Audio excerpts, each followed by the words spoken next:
দক্ষিণেশ্বর কালী মন্দিরে তখন বিকেলের আলো ধীরে ধীরে নরম হয়ে এসেছে। মন্দিরের পুজো শেষ হয়েছে কিছুক্ষণ আগেই। চারদিকে ধূপের গন্ধ ভেসে বেড়াচ্ছে। গঙ্গার দিক থেকে আসা শীতল বাতাস মন্দির প্রাঙ্গণকে এক অপার্থিব শান্তিতে ভরিয়ে তুলেছে। মন্দির প্রাঙ্গণের এক কোণে ছোট্ট খাটিয়ার উপর বসে আছেন ঠাকুর শ্রী রামকৃষ্ণ দেব। তার মুখে রয়েছে সেই চিরচেনা স্নিগ্ধ হাসি। চারপাশে বসে আছেন তার ভক্ত শিষ্যরা। তাদের মধ্যে কেউ যুবক, কেউ গৃহস্থ, কেউ আবার কিশোর বয়সী। সকলেই মুগ্ধ হয়ে ঠাকুরের কথা শুনছেন।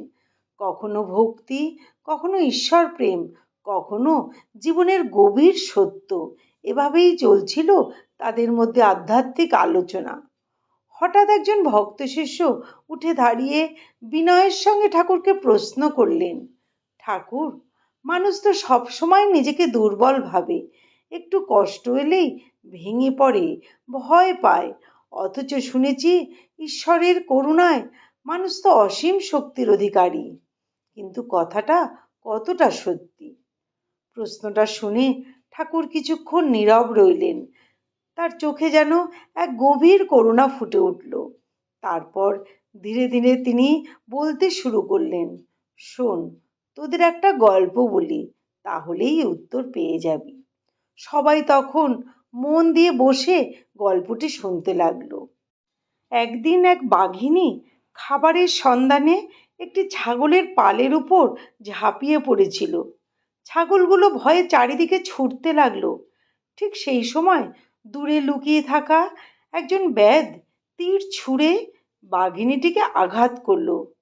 গুরুতর আঘাত পেয়ে বাঘিনীটি মাটিতে লুটিয়ে পড়ল। কিন্তু মৃত্যুর ঠিক আগে সে একটি শাবকের জন্ম দিয়ে গেল। ছোট্ট সেই বাঘ শাবকটি অসহায় অবস্থায় পড়ে রইল। ছাগলগুলো প্রথমে ভয় পেল, পরে তাকে নিজেদের মধ্যেই রেখে দিল। সেই থেকেই বাঘের বাচ্চাটি ছাগলদের মাঝেই বড় হতে লাগলো। প্রথমে সে ছাগলের দুধ খেত। একটু বড় হলে ছাগলগুলোর সঙ্গে মাঠে মাঠে ঘাস খেতে শুরু করলো। ধীরে ধীরে সে ভুলেই গেল যে সে আসলে বাঘ। সে ছাগলের মতো ডাকতো, ছাগলের মতো চলাফেরা করত। এমনকি কোনো হিংস্র জন্তু এলে ছাগলগুলোর সঙ্গে ভয়ে পালিয়ে যেত। এরপর দিন কেটে যাচ্ছিল এইভাবেই। একদিন জঙ্গলের এক প্রকৃত বাঘ সেই ছাগলের পালের সামনে এসে পড়ল। ছাগলগুলো ভয়ে দৌড়ে পালাতে শুরু করলো। কিন্তু সেই বড় বাঘ হঠাৎ অবাক হয়ে দেখল সেই ছাগলগুলোর মাঝখানে একটি ছোট্ট বাঘও ঘাস খাচ্ছে। সে বিস্মিত হয়ে ভাবল, এ কি, বাঘ হয়ে ছাগলের মতো জীবন কাটাচ্ছে। তারপর সে ছুটে গিয়ে বাঘ শাবকটিকে ধরে ফেলল। শাবকটি তখন ভয়ে কাঁপতে লাগলো, ছাগলের মতো ডাকতে শুরু করলো। সেই দেখে সে আরো কাঁদতে লাগলো, ভ্যাঁ ভ্যাঁ করে। সে প্রাণপণে পালানোর চেষ্টা করছিল, কিন্তু বড় বাঘটি তাকে টেনে নিয়ে গেল একটি শান্ত জলাশয়ের ধারে। তারপর সেই বাচ্চা বাঘ শাবকটিকে বলল, জলের দিকে তাকিয়ে দেখ, আমার মুখ যেমন তোর মুখও ঠিক তেমন। তুই ছাগল নোস, তুই বাঘ। শাবকটি প্রথমে বিশ্বাসই করতে পারছিল না। সে ভয়ে কাঁপছিল তখনও। তখন বড় বাঘটি কোথা থেকে এক টুকরো মাংস এনে তার মুখে গুজে দিল। প্রথমে বাঘ শাবকটি খেতেই চাইছিল না। তার কাছে ঘাসই ছিল স্বাভাবিক খাবার। কিন্তু জোর করে একটু খাওয়ানোর পর হঠাৎ যেন সে এক নতুন স্বাদ অনুভব করলো। তার শরীরের ভেতরে যেন এক অদ্ভুত ভালো লাগা আর শক্তি জেগে উঠল। আর কিছুক্ষণ পরে সেই ছোট্ট বাঘ শাবকের মুখ থেকে বেরিয়ে এলো এক প্রকৃত বাঘের গর্জন।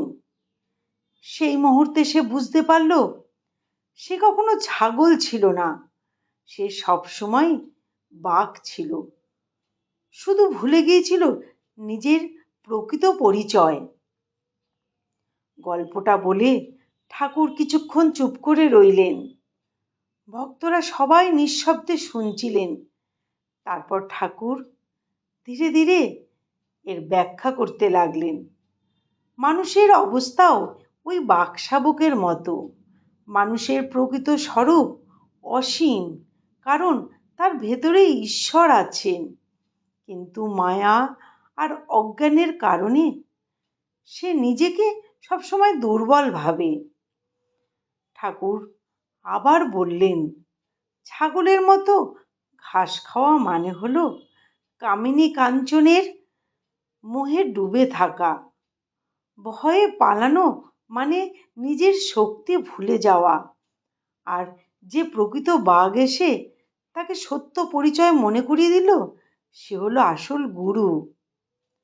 গুরু মানুষকে শেখান, তুই ছোট নোস, তুই হলিস অসীমের সন্তান। ঠাকুরের কণ্ঠ আরো গভীর হয়ে উঠল। যখন মানুষ সত্যি নিজের ভেতরকে ঈশ্বরকে অনুভব করে, তখন তার সমস্ত ভয় দূর হয়ে যায়। তখন সে আর নিজেকে তুচ্ছ মনে করে না। সে তখন বুঝতে পারে তার ভেতরেই আছে অপরিসীম শক্তি, প্রেম আর চেতনা। একজন ভক্ত তখন আবেগে বললেন, তাহলে ঠাকুর, আমরা সবাই কি সেই বাকশাবকের মতো?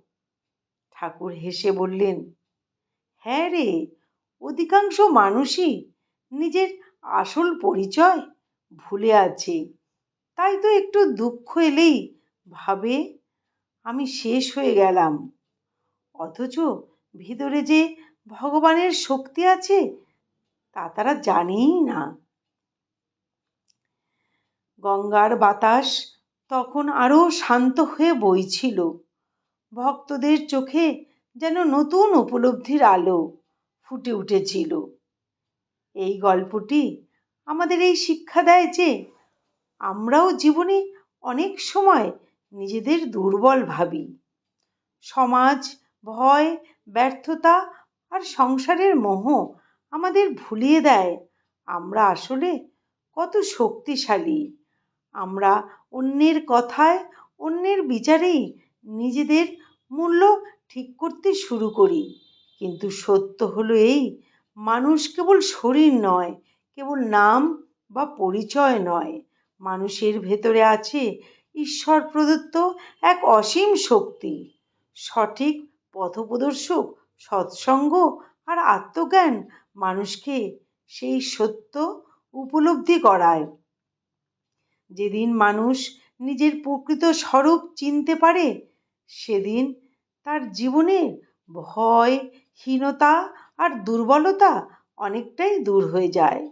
কারণ তখন সে বুঝতে পারে আমি সীমাবদ্ধ নই, আমার ভেতরেই আছে অসীম শক্তির আলো। এই ভিডিওটি ভালো লাগলে লাইক ও সাবস্ক্রাইব করবেন আর কমেন্টে লিখুন হরে কৃষ্ণ। নমস্কার, ধন্যবাদ।